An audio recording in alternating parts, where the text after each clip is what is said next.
Think you know classic TV?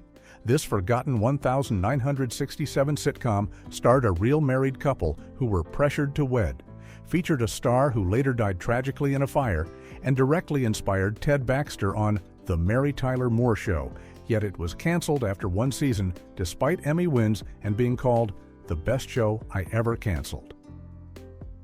Fact 1. Paula Prentiss's terrifying breakdown. Come back before Paula Prentiss ever stepped onto the set of He and She in 1967.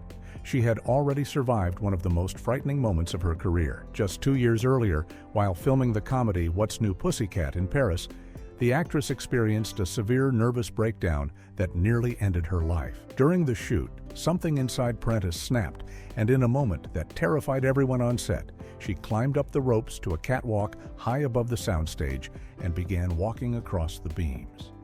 In a loud and clear voice, she called down to the crew below, announcing that she was going to jump. A French technician managed to grab her just in time, and she was left hanging by one arm before being pulled to safety. After this harrowing incident, Prentiss was transferred to a psychiatric clinic in New York for treatment, where she spent 9 months in the hospital recovering from her breakdown. Her husband, Richard Benjamin, visited her once a month during this time, though she was so heavily medicated that he later said it was like taking a carrot out to lunch. For Prentiss, returning to work on He and She alongside her husband became an important part of her healing process. She told reporters that working together helped them learn to live with each other again after everything they'd been through, making the show worth it despite its short run on television. Fact 2. CBS President's heartbreaking admission. Despite earning critical acclaim and winning an Emmy Award, He and She was canceled after just one season on the air, and the person who made that decision later expressed deep regret about it. Michael Dann, who was the president of CBS at the time the show aired, eventually admitted that He and She was the best show he ever canceled during his tenure at the network. This stunning confession revealed just how much the network executives recognized the quality of what they had, even as they pulled the plug on it. The show's creator, Leonard Stern, believed that the real problem wasn't the quality of the writing or the performances, but rather the time slot where CBS had placed the series. He and She aired on Wednesday nights at 9:30, right after the rural comedy Green Acres, which was a top 25 show that season, but attracted a completely different type of audience. The mismatch between the two programs created a situation where viewers who enjoyed the simple, country humor of Green Acres weren't sticking around for the sophisticated urban comedy that He and She offered. Even though the show received favorable reviews from critics and earned multiple Emmy nominations, including nods for all 3 of its lead actors, the ratings just weren't strong enough to justify keeping it on the schedule. The network needed numbers, and He and She simply couldn't deliver them in that particular time slot, leading to one of television's most regrettable cancellations. Fact 3. The real-life marriage behind the magic. The undeniable chemistry between Dick and Paula Hollister on He and She wasn't just good acting. It was the real thing, because Richard Benjamin and Paula Prentiss were actually husband and wife in real life.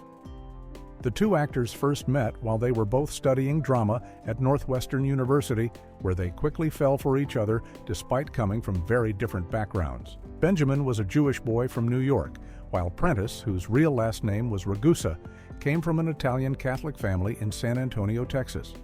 They got married on October 26, 1961, shortly after graduating from college, and their relationship has endured through decades of Hollywood pressures that have destroyed countless other celebrity marriages. In their senior year at Northwestern, Prentiss won the award for Best Actress, while Benjamin took home the prize for Best Actor, foreshadowing the professional partnership that would define much of their careers together. By the time He and She aired in 1967, they had already been married for 6 years and had weathered significant challenges together, including Paula's hospitalization and recovery. Their genuine affection for each other translated beautifully on screen, giving the show an authenticity that scripted chemistry simply cannot replicate. Remarkably, as of 2025, Richard Benjamin and Paula Prentiss have been married for 64 years, making them one of the longest-lasting couples in Hollywood history, and proving that their love story was just as enduring as any of the characters they portrayed on television. Fact 4. Ted Baxter's secret origin story. One of the most beloved characters in television history, the pompous and self-absorbed newscaster Ted Baxter from The Mary Tyler Moore Show actually has his roots in He and She, and the connection was completely intentional and approved. Jack Cassidy played Oscar North, an egotistical actor who starred as the superhero Jetman in a fictional television series within the show, and his character was openly used as the blueprint for Ted Baxter when The Mary Tyler Moore Show was being developed just a few years later. The role of Ted Baxter was reportedly written with Cassidy himself in mind, but he turned down the opportunity because he felt the part wasn't right for him, and the role ultimately went to Ted Knight instead. Leonard Stern, the creator of He and She, actually granted permission for the character of Oscar North to be used as the pattern for Ted Baxter, making this one of the rare instances where a character from one show was deliberately copied for another with full acknowledgement and approval. The similarities between the two characters are unmistakable, as both Oscar and Ted were vain, shallow, buffoonish men who took themselves far too seriously and provided much of the comic relief in their respective series. Interestingly, Jack Cassidy did eventually appear on The Mary Tyler Moore Show in 1971 as a guest star, playing Ted's highly competitive and equally egotistical brother Hal in an episode, bringing the character connection full circle in a clever bit of television history. Fact 5. The tragic fire that claimed a star, Jack Cassidy, who brought the memorable character of Oscar North to life on He and She, met a tragic end almost a decade after the show ended, dying in a devastating apartment fire that shocked Hollywood. On December 11, 1976, Cassidy invited his ex-wife, actress Shirley Jones, over to his West Hollywood apartment for drinks, but she declined his invitation. He then went out to dinner alone at an Italian restaurant, and according to reports, he returned to his apartment intoxicated in the early morning hours of December 12th. At some point after arriving home, Cassidy lit a cigarette and fell asleep on his Naugahyde couch, and the lit cigarette slipped from his hand and ignited the furniture. The flames spread rapidly throughout his top-floor apartment and the building, and by the time a deputy sheriff discovered the blaze at 6:15 in the morning and evacuated the building, it was too late for Cassidy. A charred body was found near the front door of the apartment, where it appeared he had been trying to escape before being overcome by smoke and flames. The body was burned so badly that it was completely unrecognizable, and authorities could only confirm it was Cassidy through his dental records and a distinctive signet ring he always wore that bore the Cassidy family crest. He was just 49 years old at the time of his death, leaving behind a legacy as a talented Broadway and television actor and the father of teen idols David Cassidy and Sean Cassidy. Fact 6. Batman parody. Before its time. The premise of He and She cleverly included a show-within-a-show element that allowed the writers to poke fun at one of the biggest television phenomena of the 1960s. Dick Hollister, played by Richard Benjamin, was a cartoonist who created a superhero called Jetman, and his comic strip had become so successful that it was turned into a campy television series starring the character Oscar North. This Jetman series was an obvious and deliberate parody of the hugely popular Batman show that starred Adam West and was dominating the airwaves at the time. However, while Adam West was known by all accounts to be a gentleman and consummate professional both on and off the set, Jack Cassidy's portrayal of Oscar North took the narcissism and self-absorption to an entirely different level. Oscar was written as an incredibly egotistical actor who cared more about his own image and star status than anything else, creating constant conflict with Dick Hollister over how the Jetman character should be portrayed and interpreted. In one memorable episode, Oscar even hired an elderly man who could only speak Greek to be his sidekick, naming him Mr. Shush, specifically because the old man wouldn't have any dialogue and therefore couldn't steal scenes from him the way a child actor or trained animal might. This satirical take on superhero television shows and the actors who starred in them gave He and She an extra layer of comedy that was both timely and clever for its era. Fact 7. the plank gag that predated Kramer. One of the most memorable and unusual running gags on He and She involved the Hollister's neighbor, Harry Zarakatos, a fireman played by Kenneth Mars, and the bizarre way he would drop in for visits. Harry lived next door in the fire station, and instead of using a normal door or hallway like any reasonable person would, he would regularly enter the Hollister's apartment by walking across a wooden plank that was precariously balanced between his window at the fire station and their living room window. This absurd method of entry became a signature element of the show, providing both visual comedy and a sense of the unpredictable zaniness that could happen at any moment in the Hollister household. What makes this running gag even more interesting is how much it resembles the famous entrances of Cosmo Kramer on Seinfeld, who would burst into Jerry's apartment unannounced and make himself at home, creating awkward and hilarious situations. The key difference is that He and She was doing this type of intrusive neighbor comedy almost 25 years before Seinfeld even premiered in 1989.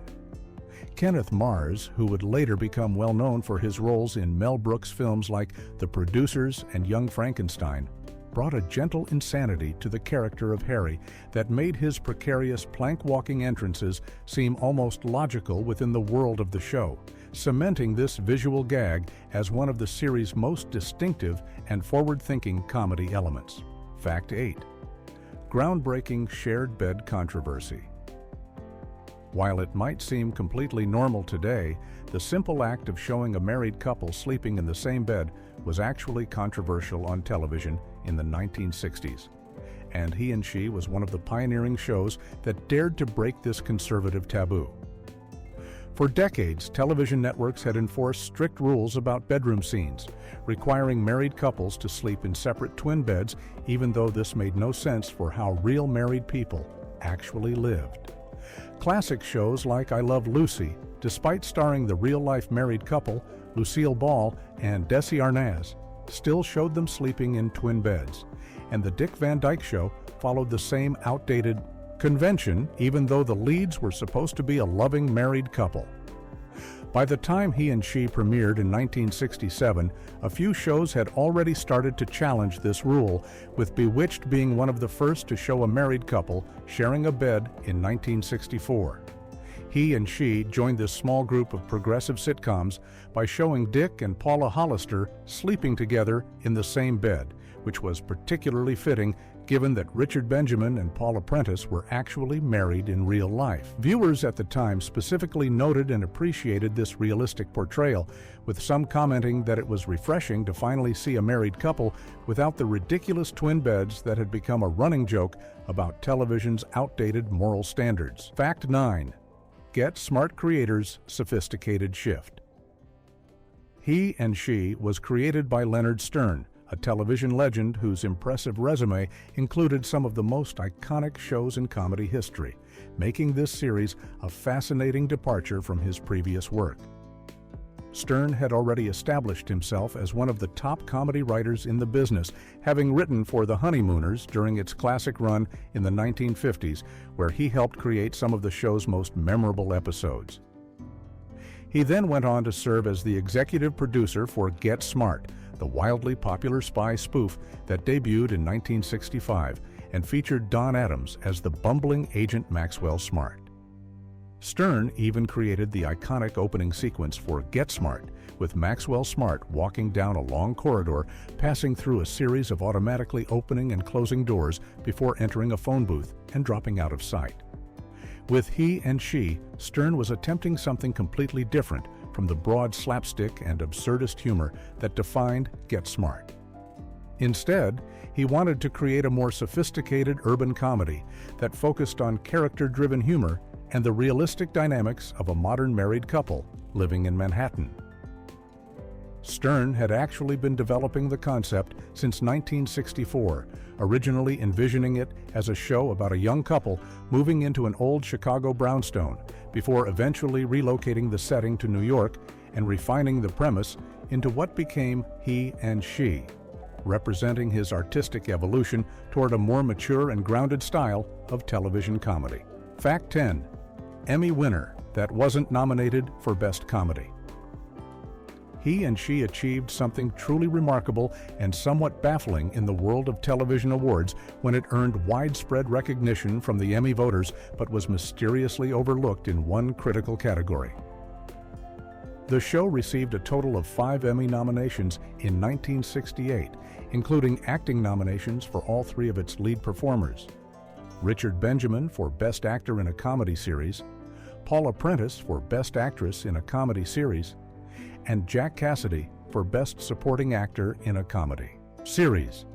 The show also earned 2 nominations in the writing category, and writers Chris Hayward and Alan Burns actually won the Emmy Award for Outstanding Writing Achievement in Comedy for their work on the series. Additionally, he and she earned 3 out of 4 Writers Guild nominations for Best Writing in a Comedy that year, further cementing its reputation among industry professionals as a brilliantly written show. However, despite all of this recognition for the individual elements that made the show great, he and she was shockingly not nominated for Outstanding Comedy Series, which was the top award that would have acknowledged the show as a whole. This strange omission created a paradox where the Television Academy was essentially saying that the show had the best writing and 3 of the best performances on television that year. But somehow the series itself wasn't worthy of being considered one of the best comedies on the air, making it one of the most puzzling snubs in Emmy history. Fact 11. The Green Acres mismatch that killed it. One of the biggest reasons he and she failed to find an audience had nothing to do with the quality of the show itself, but rather the scheduling decision that CBS made when they placed it on their Wednesday night lineup.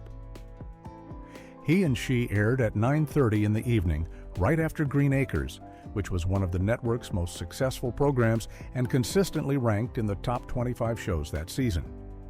On paper, this might have seemed like a smart move, giving the new show a strong lead-in from an established hit. But in reality, it created a disastrous mismatch that doomed he and she from the start. Green Acres was a rural comedy about a New York lawyer and his wife who moved to a farm filled with talking pigs, bumbling farmers, and simple country humor that appealed to middle America. He and She, on the other hand, was a sophisticated urban comedy set in Manhattan, featuring witty dialogue, character-driven humor, and storylines about a comic book artist and his social worker wife navigating city life. The 2 shows couldn't have been more different in their tone, style, and target audience, and viewers who tuned in for the folksy charm of Green Acres simply weren't interested in sticking around for the smart, cosmopolitan humor that followed. Richard Benjamin and other cast members later pointed to this scheduling mismatch as the primary reason the show struggled, arguing that CBS essentially killed their chances by pairing them with a show that attracted the exact opposite type of viewer they needed. Fact 12. The show got a second chance. In 1970, even though He and She was canceled after just 1 season in 1968, the show got an unexpected second life 2 years later when CBS decided to bring it back to primetime television. In the summer of 1970, the network began airing reruns of selected episodes from the series, filling a time slot that had been vacated by The Tim Conway Show after it was canceled. This decision to revive He and She wasn't just about filling empty airtime with cheap reruns, but rather part of a deliberate strategic shift that CBS was planning for its programming lineup. Robert Wood, who had become the president of the network by this point, thought highly enough of He and She to use it as a way to prepare audiences for the new direction CBS was heading. The network was moving away from its image as the home of rural comedies like the Beverly Hillbillies and Petticoat Junction, and instead wanted to attract younger, more urban viewers with sophisticated programming that focused on what was being called relevance. The Mary Tyler Moore Show was set to premiere in September of 1970, marking the beginning of this new era for CBS, and the network believed that reintroducing audiences to He and She during the summer would help ease the transition and show viewers the type of smart, character-driven comedy they could expect from the network going forward. Fact 13. The MTM connection that changed sitcoms. The direct line between He and She and one of the most beloved sitcoms of all time is impossible to ignore once you know the connection. And it all comes down to one talented writer who learned his craft on the earlier show. Alan Burns served as a story editor and writer for He and She, working alongside Chris Hayward, and together they won the 1968 Emmy Award for Outstanding Writing Achievement in Comedy for their work on the series.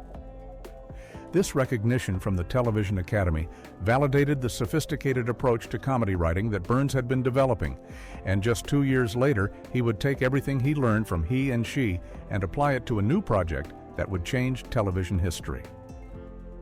Burns went on to co-create The Mary Tyler Moore Show, which premiered in September of 1970 and ran for 7 successful seasons, becoming one of the most influential sitcoms ever made, and launching an entire family of shows from MTM Productions. The similarities between the two series are striking, from the urban settings and character-driven humor to the ensemble casts and witty dialogue that treated audiences like intelligent adults rather than just looking for cheap laughs.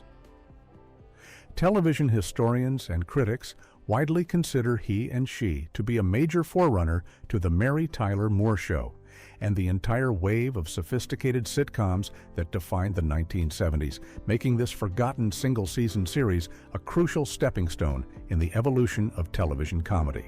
Fact 14. Revolutionary working wife portrayal. Beyond its sophisticated humor and clever writing, He and She was quietly breaking new ground in how it depicted marriage and gender roles on television, particularly through the character of Paula Hollister. In the show, Paula worked as a social worker, maintaining her own career and professional identity separate from her husband's success as a cartoonist, and this portrayal was genuinely ahead of its time for the mid-1960s. Most sitcoms of that era featured wives who stayed at home, focusing their energy on housekeeping, raising children, and supporting their husbands' careers, following the traditional family structure that dominated American television at the time. Shows like The Dick Van Dyke Show, Bewitched, and I Love Lucy all featured wives whose lives primarily revolved around the domestic sphere, even when the characters had magical powers or show business ambitions. He and She challenged this convention by presenting Paula as a woman with her own meaningful career helping others, showing her going to work and dealing with professional challenges just as Dick did with his cartooning. The series portrayed their marriage as a true partnership between equals, where both spouses had important work outside the home and supported each other's professional goals. This progressive depiction of a working wife was not yet in vogue on television in 1967, making He and She a pioneer in representing the changing reality of American marriages and women's roles in society during a time of significant social transformation. Fact 15. Hidden gay subtext in 1967. Perhaps the most daring and subversive element of He and She was something that many viewers picked up on, but that could never be explicitly stated on network television in 1967. Multiple fans and critics have noted that the show featured an ongoing subplot that strongly implied Jack Cassidy's character, Oscar North, was a closeted gay man, and the writers used clever coded language to communicate this to audiences who were paying attention. The brilliance of this storytelling approach was in how the show used the fictional Jetman series as a metaphor, with Dick Hollister and his writing team constantly having to keep Oscar's off-screen persona hidden from the public, particularly during mandatory public appearances and promotional events. The writers would include lines and scenes about keeping Jetman in the closet, which worked on one level as a joke about the challenges of managing a difficult actor, but carried an entirely different meaning for viewers who understood the subtext. Some of the best and funniest scenes in the series revolved around Dick and his writers trying to manage Oscar's public image and prevent his true nature from being revealed to the fictional Jetman fans, who would have been shocked to learn that their beloved superhero and symbol of masculinity was portrayed by someone so different from the character he played. This kind of coded representation was shockingly progressive for a mainstream network sitcom in the 1960s, demonstrating just how ahead of its time He and She truly was.